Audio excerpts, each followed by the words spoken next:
Слушай, а народа, наверное, рейс отменили. Отменили рейс. Доброе утро, друзья! Доброе утро! Это «Орел и решка. Кругосветка». Здравствуйте, друзья! Сегодня мы прилетели в столицу Бангладеш, Дака. Боже, ты даже не представляешь себе, куда мы прилетели. Это самый перенаселенный город на планете, самый шумный, самый грязный. Здесь дети работают с 5 лет, и вода отравлена мышьяком. Ну, это неудивительно, что нас здесь еще не было. Поэтому давай бросаем монетку. Поэтому мне нужна золотая карта. Ну, поэтому мне нужна золотая карта. Ты не поверишь, здесь всем нужна золотая карта. Да? Бросаю на золотую карточку. Да.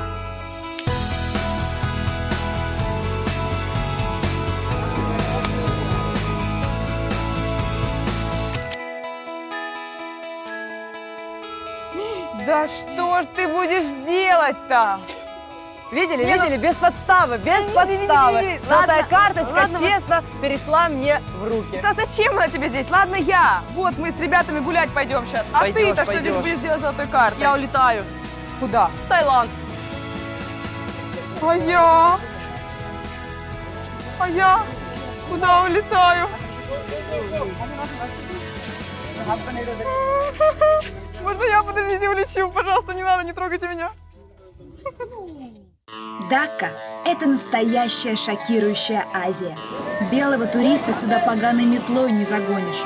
А те, кого чудом сюда занесло, называют Даку зоной экологического бедствия, с социальным дном, адским адом и апокалипсисом на земле.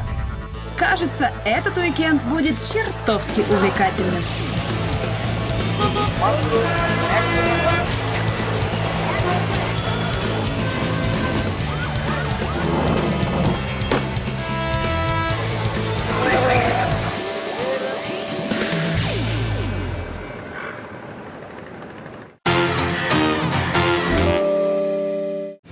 Туристы в Даке – большая редкость.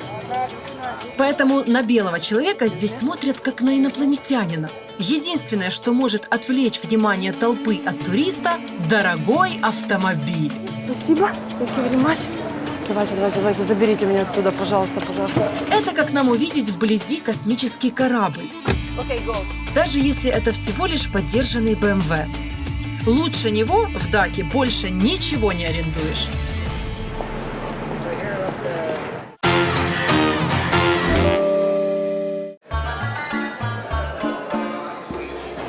Аэропорт Хазрат Шах-Джалал самый большой и современный в Бангладеш. Поэтому жители столицы им очень гордятся. Но нашему туристу он больше похож на пригородный автовокзал. Все зачухано, грязно, люди носят тюки и сидят на земле.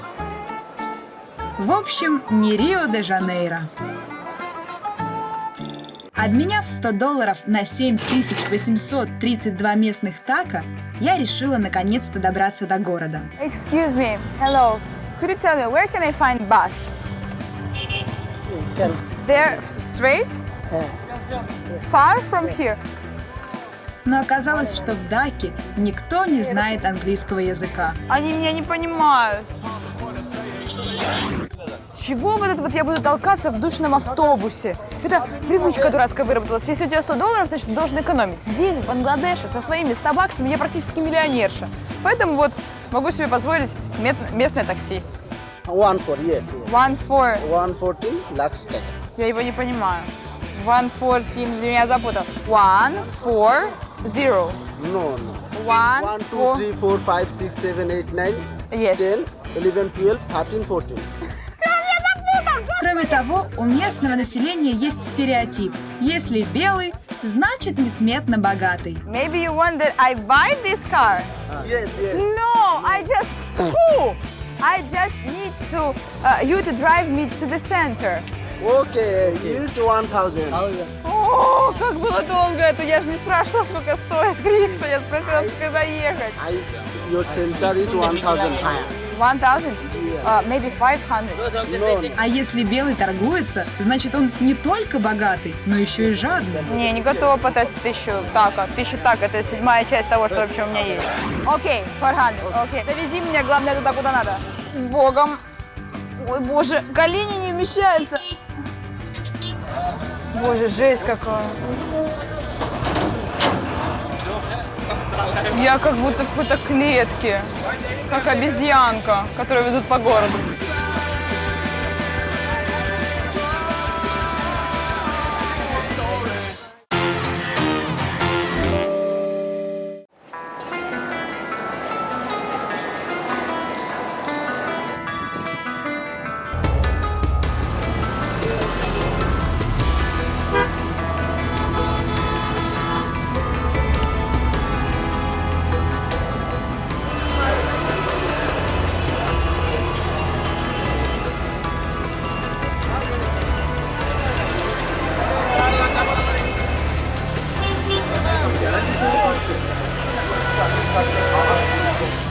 Попадая в Даку, первое, что хочется сделать – убраться отсюда обратно.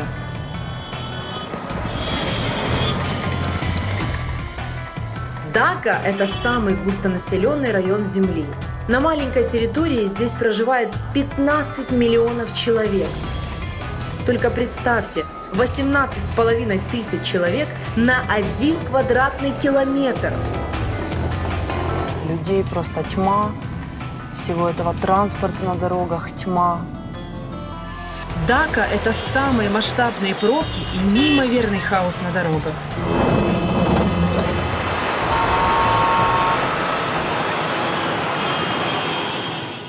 Все. 3 метра проехали, остановились. Я не знаю, что я буду делать здесь целых 2 дня. Хотя нет, знаю. Проеду отсюда вот до того перекрестка. Мы реально чуть не врезались только что. Посмотри, как мы близко друг к другу едем. Вообще жесть. Вот, до машины 10 сантиметров. И до автобуса тоже сантиметров 15.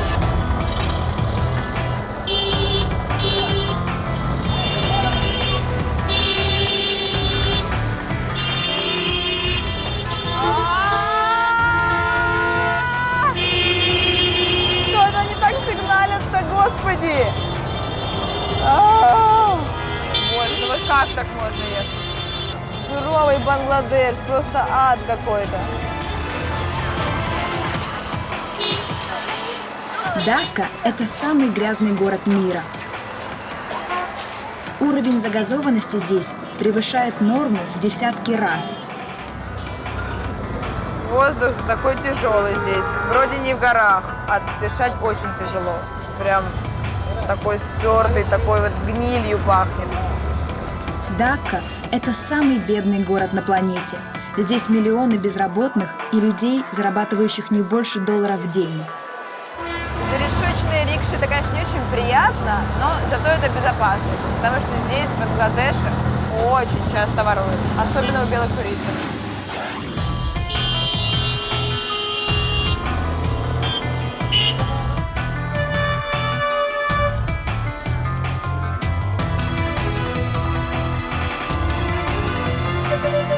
Если существует дорога в ад, то это она.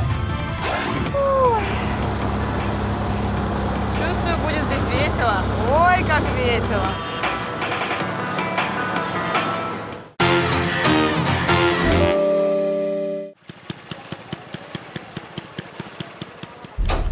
Ну все, приехали.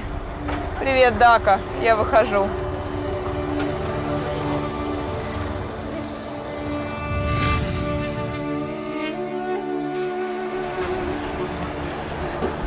Когда попадаешь в самое сердце Даки, все первые впечатления от города только ухудшаются. Город буквально завален мусором, который быстро разлагается на 45-градусной жаре. Это мерзкое месиво из глины, мусора, коровьих и человеческих экскрементов и черт знает чего еще. Все это служит очагами болезней и всевозможной заразы, которую разносят полчища насекомых.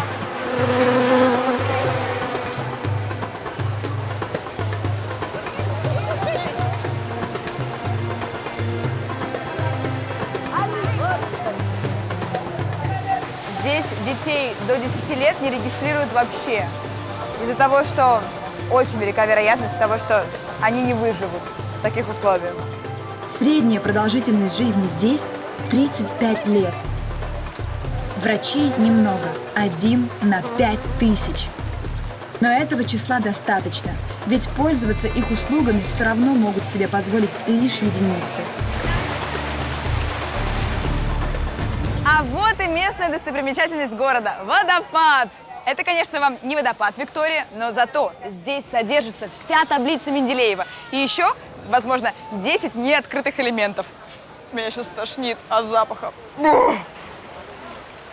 Еще одна проблема Даки – отсутствие чистой питьевой воды. Поверхностные и подземные воды города загрязнены пестицидами, вирусами и патогенными микроорганизмами. А все потому, что город построен на залежах природного мышьяка, который просачивается в колодцы, какими бы глубокими они ни были. В результате масса народу умирает от интоксикации и раковых заболеваний.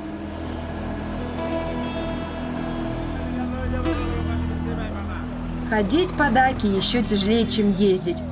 Вокруг миллионы смуглых маленьких человечков, орущих, снующих всюду. Вся жизнь у них проходит на улицах-свалках. Они тут же спят, тут же работают, тут же готовят и продают еду. Еда здесь, конечно, выглядит просто мрачно.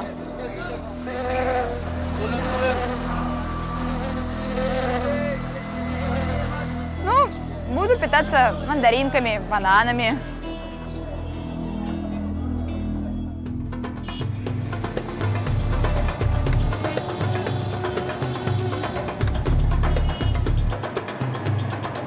Справляют нужду местные там, где им приспичило. Причем мужчины делают это сидя, как и женщины. Дело в том, что практически все здесь ходят в юбках. Они называются лунги и похожи на гигантские носовые платки.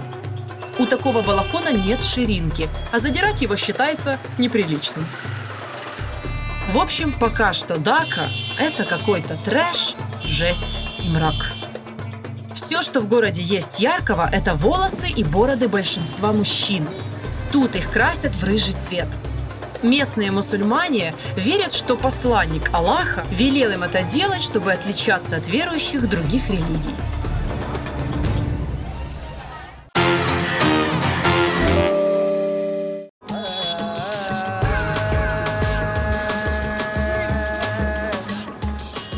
Интересно, есть в этом городе какой-то нормальный район, где я могу выйти из автомобиля? Но не может быть, что в городе с таким количеством человек совсем нет богачей. И они здесь, конечно, есть. Все живут в самом престижном районе Даки – Баритхара. Это район посольств, частных университетов и иностранного бизнеса. Как красиво! Гляньте, какие коттеджи красивые. Но все спрятано за высоким забором, за колючей проволокой. И на каждом шагу блокпосты.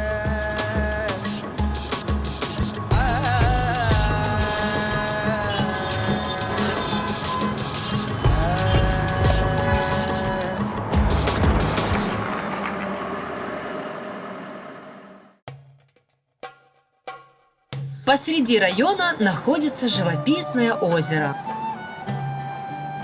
Вот тут, наверное, по вечерам собираются местные богачи. Они держатся за ручки, прогуливаются вдоль озера, любуясь его пейзажами, и радуются тому, что у них есть деньги.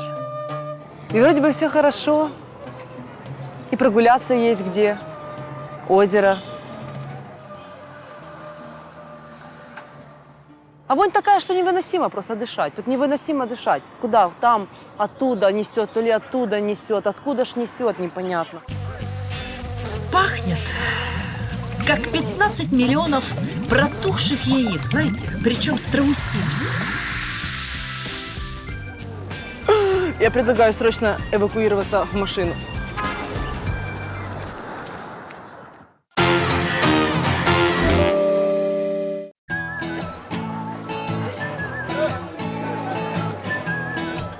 Каждый уважающий себя турист, когда приехал в портовый город, должен обязательно прийти на набережную, погулять, Там, или покататься на лодочке по реке. Я турист, уважающий себя, уважающий. Тоже возьму и прокачусь на лодочке.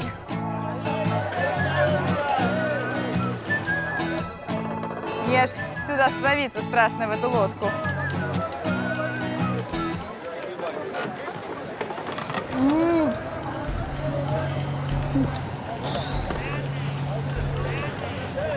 Меня сейчас тошнит. Река Буриганга – одна из самых грязных рек планеты. Это просто ядовитая, зловонная масса грязной липкой черной воды.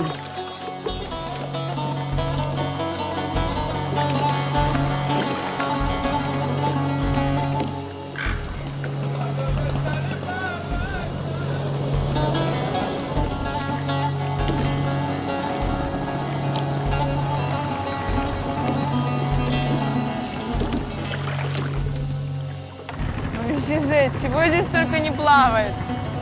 Стаканчики, бумажки, фантики, фрукты. В Буригангу ежедневно сливается 1,5 миллиона кубометров промышленных отходов. 80% неочищенных сточных вод. Сбрасывается мусор. Останки животных и людей. Сливается нефть от судов. Буриганга считается биологически мертвой рекой. Здесь не то, что рыба не водится, здесь даже микроорганизмы повымирали. От контакта с такой водой здесь, в Бангладеше, умирают миллионы. Именно от кожных заболеваний. Но местных это не останавливает. Они спокойненько в ней моются.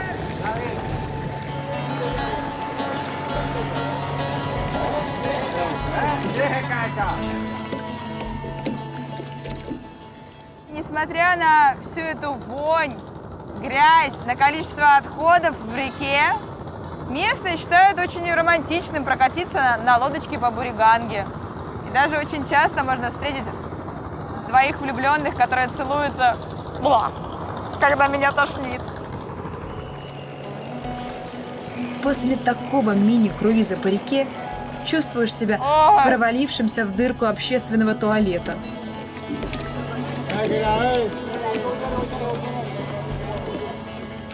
От этих ароматов французского парфюмерного завода у меня голова кружится. Thank you. Bye. Thank you. Ну да, правильно.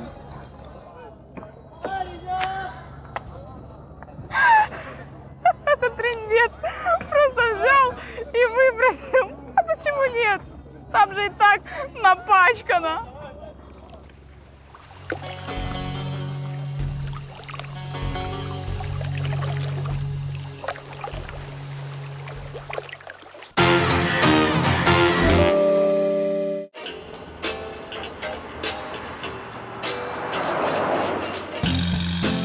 Спустя несколько часов езды по Даке я, наконец, нашла то, что искала.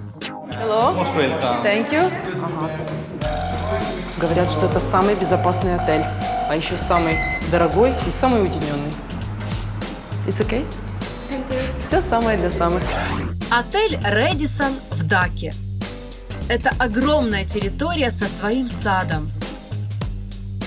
Чистые бассейны под открытым небом, современные технологии кондиционирования. Ну это же отлично. Тишина, спокойствие, прохлада.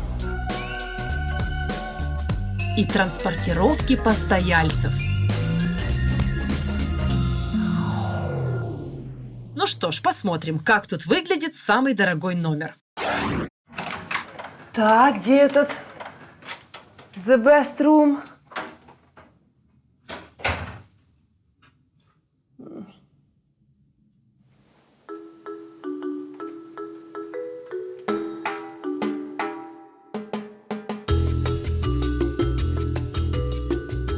Ну, не такой уже и the best, но normal room может быть.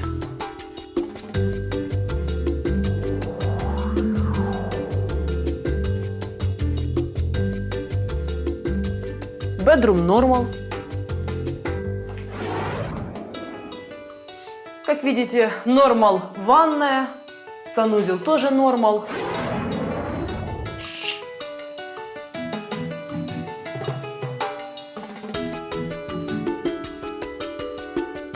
Нормал. Только я вот теперь не могу понять, почему этот нормал стоит совершенно как не нормал. Этот номер стоит $1500 здесь, в Даке. Все дело в том, что этот отель – оазис в пустыне хаоса и зловония. Это как капсула, в которой можно отгородиться от внешнего мира. И платят тут деньги не за роскошь, а за возможность просто почувствовать себя человеком.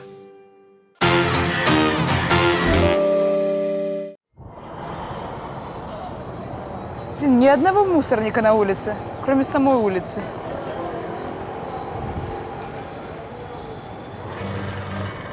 Ходить по Дакке противно, ездить долго. Но есть тут одно универсальное средство передвижения – велорикша.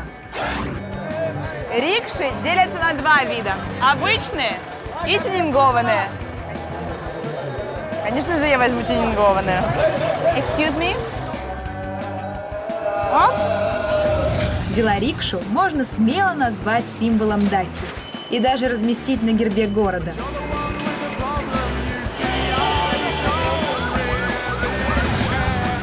Здесь, в Бангладеш, их больше всего в мире.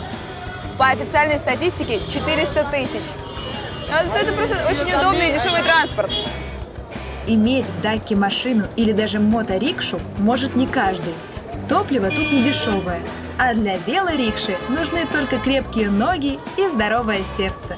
В этом бизнесе велорикшевском они все худые. От того, что наматывают по 40 километров в день, а то и больше. Вот уж кого ноги кормят. А главное, велорикшам абсолютно не страшны пробки. Прошмыгнут где угодно.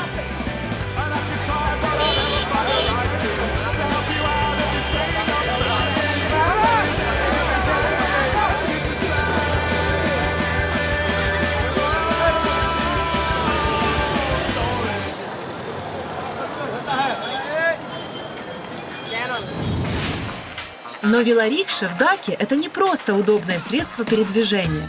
Что заставило меня вылезти из своего комфортного прохладного отеля? Это, конечно же, любовь к искусству. Потому что, понимаете, здесь в Даке есть особое искусство – рикша-арт. Сейчас расскажу. Каждый велорикша здесь по-своему уникален, и двух одинаковых не найти. А над их оформлением работают тысячи художников. Вот один из них. Hello, my name is Lesia. I'm Rafi. My name is Rafi. Руфи. Rickshaw painting. Рича Пенти. В оформлении велорикш используется особая техника и стилистика. Изображают религиозные сюжеты или героев популярных здесь индийских фильмов. Я тоже решила приобщиться к данному искусству и попросила украсить одну из рикш своим портретом. Maybe you painting me? А? Yeah? По крайней мере, на рикше в Даке моего портрета еще не было. Ну что, деньги в этой Даке тратить-то все равно не на что. Но пока мне все нравится. Рисует большие глаза, большие губы, белюсенькие зубы и роскошные волосы. Вот и жителям Даки, оказывается, не чуждо чувство прекрасного.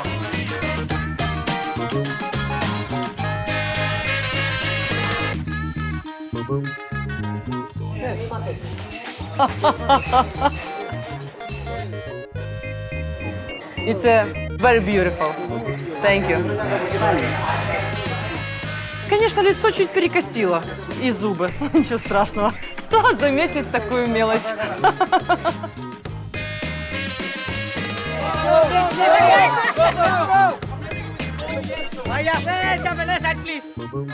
Теперь эта рикша с моим портретом будет ездить по городу и украшать его.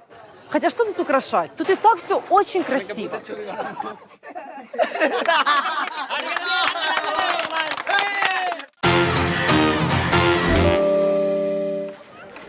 конечно же, в Дакке тоже есть свои достопримечательности. Одна так точно.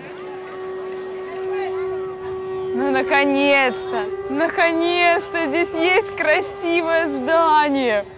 Розовый дворец, или дворец Ахсан-Манзил, был построен англичанами, когда здесь была их колония. Раньше в нем жили местные правители, бенгальские набобы. А теперь тут находится краеведческий музей. Розовый цвет в Дакке считается символом гостеприимства, поэтому большинство общественных зданий здесь раньше красили именно в этот цвет. Бангладешцев здесь и правда тьма тьмущая. Прям очень они любят это место. А все, наверное, потому что это здание для них как оазис в пустыне. Правда, приятное, красивое. Но для европейца обычный колониальный дворец. Ничего особенного. Вот сразу видно красота по-бангладешски. Лицевая сторона такая ничего себе симпатичная, а задняя как задняя.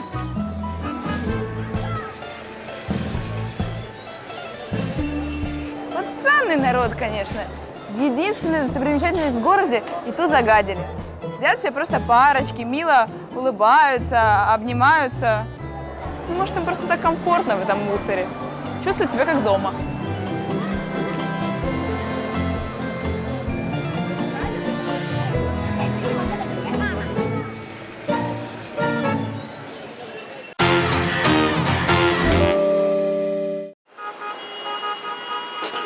Вечером я отправилась в один из самых приличных ресторанов города, чтобы попробовать местное национальное блюдо.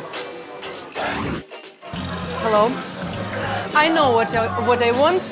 I want hashi. Hashi, да? Yes? And rice and salad. It's really... Yes? Хорошо. Сейчас я вам расскажу, что это такое за блюдо. Блюдо кхаши – это мясо стерилизованного козла. Говорят, что козлу, перед тем, как его порубить, его, ну, в смысле, кастрируют. Таким образом, плохопахнущее вещество, которое вырабатывается в половых органах козла, не портит вкус и аромат мяса. Ну, я пока не слышу характерного запаха.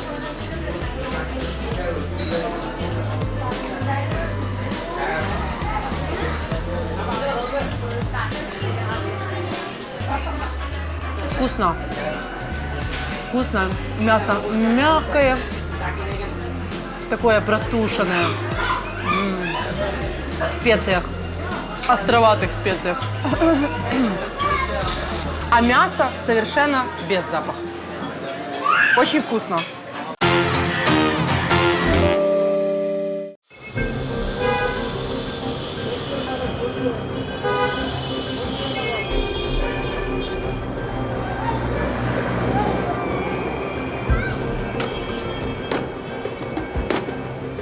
Ой-ой-ой-ой! Город, конечно, не меняется вообще. Что днем, что вечером. Шумно, грязно, пыльно. Хаос просто.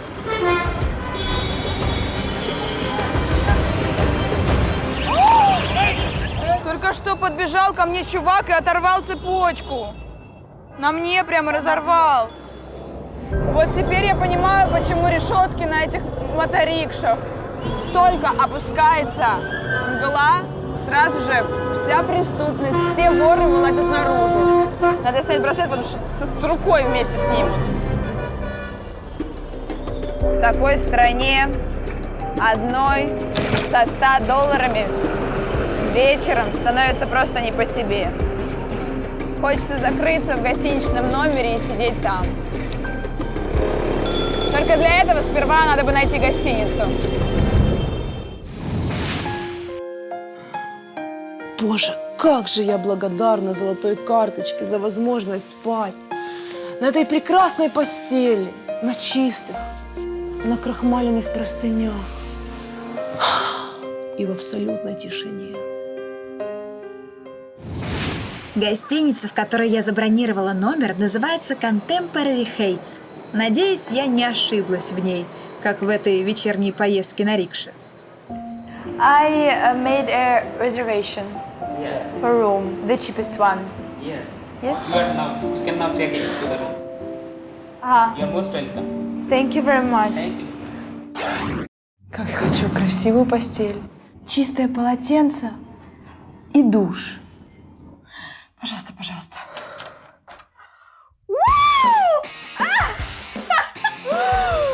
Заходи, заходи скорее, посмотри, тут даже кресло кожаное есть.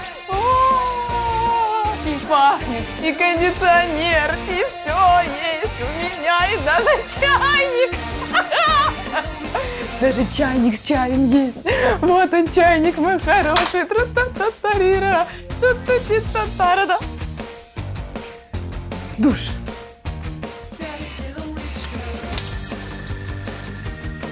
Ой, как хорошо здесь. Ну, не все хорошо, но, по крайней мере, это лучшее, что здесь может быть за такие деньги. Стоит этот номер $30. Не намного хуже, чем Лесин, а дешевле в 50 раз. Ну все, я спать. Ну, пожалуйста, выйди, хочу в душ очень сильно. Такая грязная после этих... с этого города. У меня прям все вот здесь першит, в носу пыль. Да на мне вообще просто пыль всего Бангладеша. Ой. Чаек, чаечек, чаек.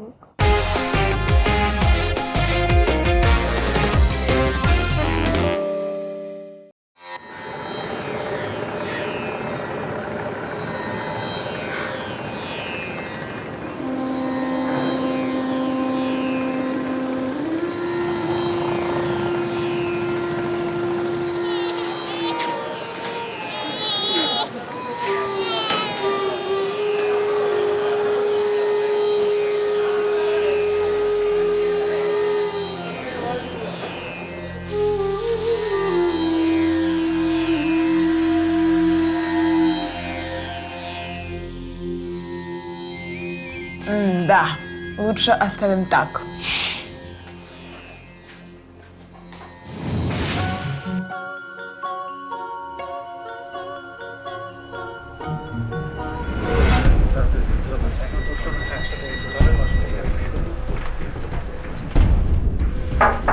Excuse me, security.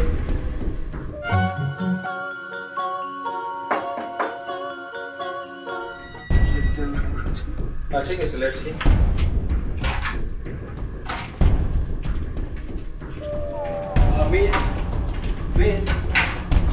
Miss, are you alright? Are you okay? Sorry to disturb you. Are you okay? We have to go. We are late. Whoa. I'm your guide. I'm Ronnie. Yes, my friend, thank you. Give me 5 minutes. Okay, 10 minutes, 10 minutes. Okay, sure, take your time, yeah. Yes, We are yes, late, we are late. thank you very much. О, боже, проспала. В Даке туристу делать нечего, но недалеко от города находится уникальное место, которое мало кто видел собственными глазами. Поэтому, наняв гида, я с самого утра отправилась к берегу мертвецов.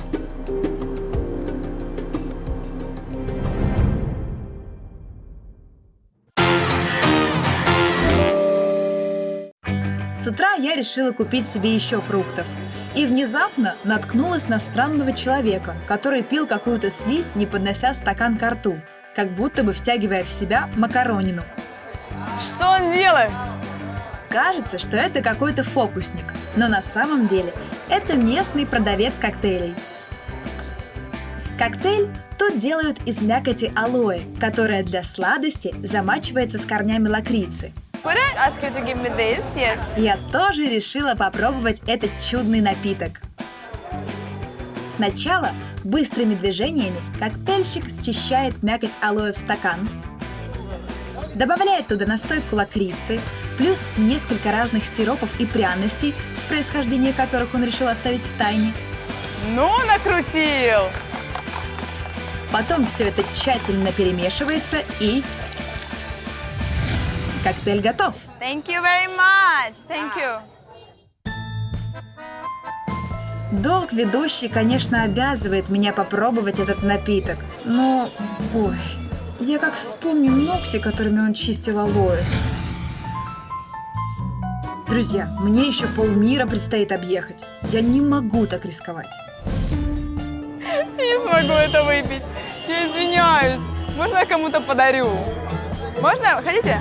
Please, my present for you.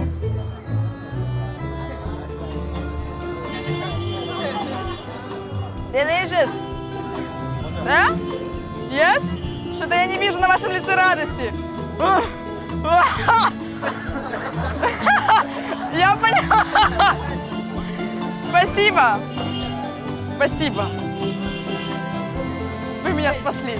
Ну, счастья, здоровья, любви, удачи. Вы профессионал. Вот такой мужик. Пошли скорее сюда.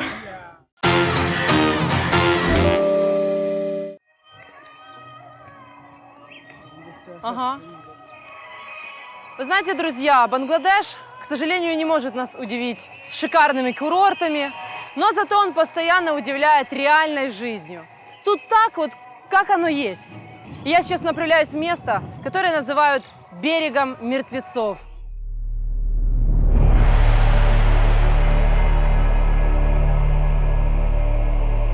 Вы никогда не задавались вопросом, куда деваются старые корабли? Огромные круизные лайнеры и нефтяные танкеры.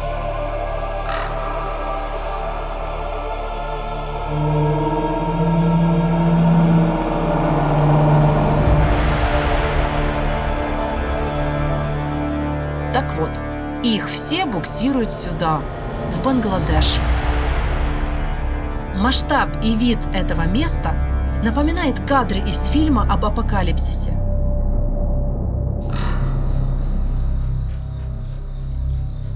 Берег мертвецов – это 7 километров мертвых кораблей, которые разбирают на запчасти.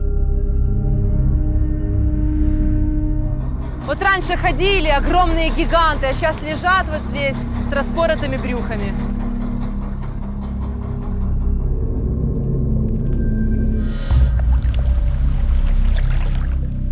История этого места очень простая. Когда-то один корабль сел на мель, местные жители решили его разобрать, но самый предприимчивый из них сделал бизнес. Так что сейчас здесь больше 100 кораблей со всего мира. Утилизация кораблей – очень грязное дело. Все токсичные отходы, остатки нефти и топлива просто сливаются в море. Поэтому оно тут практически черного цвета, ну и плохо пахнет.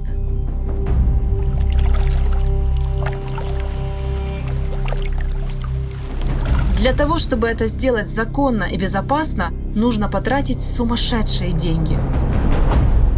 Вот я себе не могу представить, чтобы где-нибудь в Европе или в Америке вот так вот свозили и оставляли судно. А здесь, пожалуйста, это же Бангладеш, дешевая рабочая сила. Да тут и так все плохо. Давайте, свозите сюда. Тут люди за $6 будут резать месяцами, складывать, умирать. Ничего страшного, это всего лишь Бангладеш.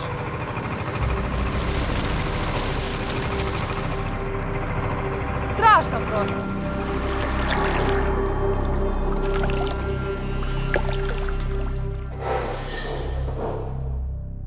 Но жители Бангладеш не думают о своем будущем.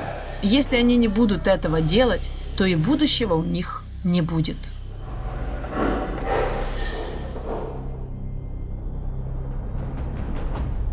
There is no technology, then modern machine, no. Представляете, нету никакой технологии. Люди режут эти корабли вручную. Разборка кораблей в Бангладеш считается одной из самых опасных работ в мире. По статистике, при разборке одного судна погибает минимум 2 человека. В прошлом году здесь умерло около 50 рабочих. $6 в день. И можете себе представить, работать в таких условиях, наверное, это не самая лучшая работа.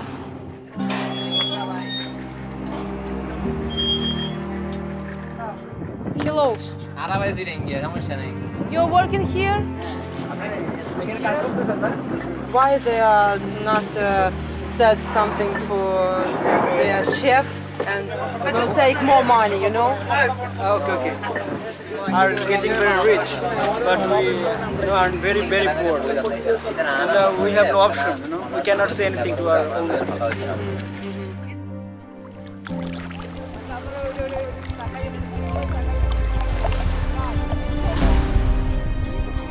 Дело в том, что бизнесмен, которому принадлежит берег мертвых, известный местный политик.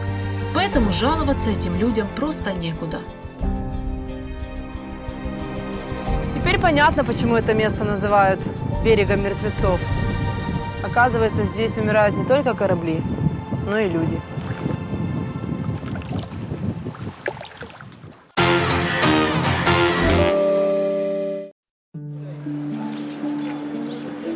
Казалось бы, что может быть еще хуже жизни в Даке?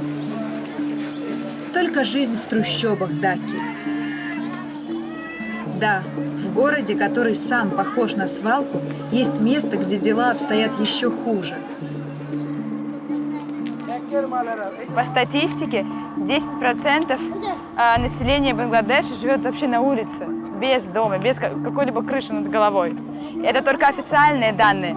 А вы помните, что детей до 10 лет не регистрируют вообще? Представляете же, какое количество людей на самом деле живет просто на улице? Свободных земель в Дакке нет, поэтому местные бедняки в буквальном смысле живут на железнодорожных путях. В своих ветхих гнилых лачугах они только спят.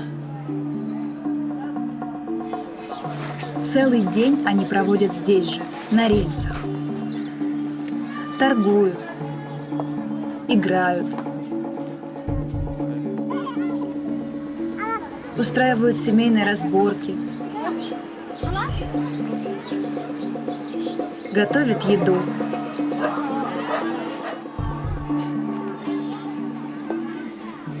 Ищут вшей и купают детей. У поездов в Даке нет точного расписания, поэтому у жителей трущоб выработался уникальный навык. Они инстинктивно чувствуют, когда и с какой стороны едет поезд. Куда? Что происходит? А, Господи!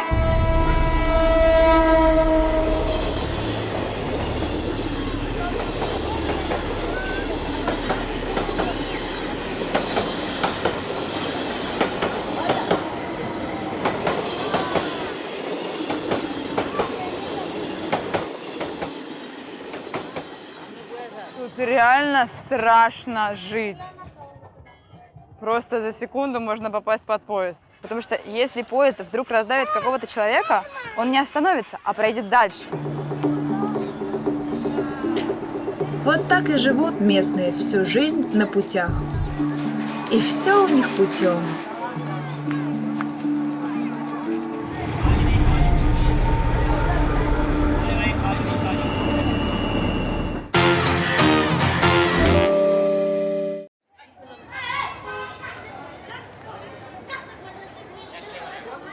Вы знаете, во многих бедных странах я была по-бедному.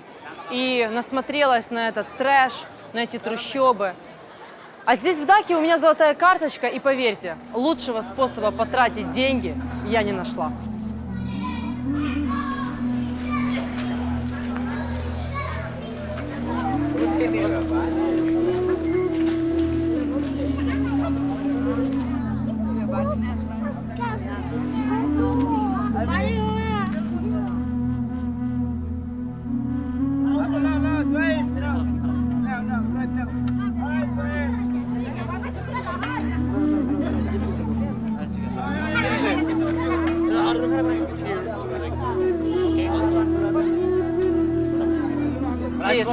Плиз. Как-то вообще люди по-нормальному подходят, все стоят в очереди. Хочется сказать, что люди вообще адекватно реагируют, не дерутся, не дергают друг друга, стоят смирно в очереди, ждут, пока им не дадут еду. Это вам не блины с лопаты, товарищи. Люди уже со своей посудой приходят.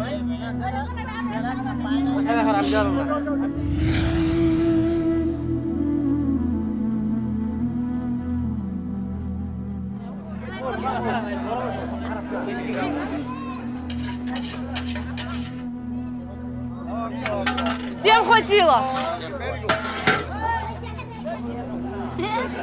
Ну и слава богу, на здоровье. Okay, boss. Я первый раз в жизни получаю такое удовольствие от золотой карточки. Просто кто его знает, когда они последний раз ели или когда они еще поедят так вкусно, вот как сегодня, одной большой семьей здесь. Ну, я рада, что эти деньги пригодились.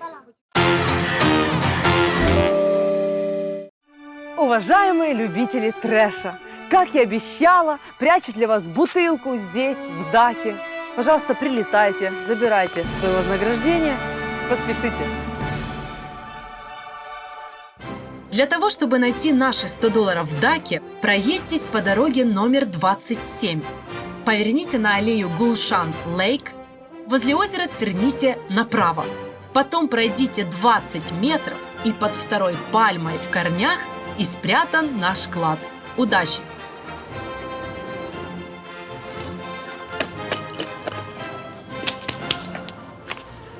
А пока я закапывала, в Даке родилось еще 200 000 человек. Поспешите. Да, правильно. Дакка – это заповедник наплевательского отношения к жизни и комфорту. Это трындец. Просто взял и выбросил. А почему нет? Там же и так напачкано. Он словно мутировавший организм, привыкший выживать в грязной и шумной среде и не знающий другого образа жизни. Людей просто тьма, всего этого транспорта на дорогах тьма. Но, несмотря на грязь и бедноту, местные жители не разучились улыбаться и радоваться жизни. Я поняла. Конечно, обычный турист вряд ли поедет в Даку, но бывалому путешественнику приехать сюда нужно обязательно, чтобы с уверенностью заявить всем: вот теперь я видел все. Первый раз в жизни получаю такое удовольствие от золотой карточки. Я как будто в какой-то клетке, как обезьянка. It's really... Yes? А, хорошо. Maybe you want that I buy this car? Yes. No, I just... Фу! Я предлагаю срочно эвакуироваться в машину.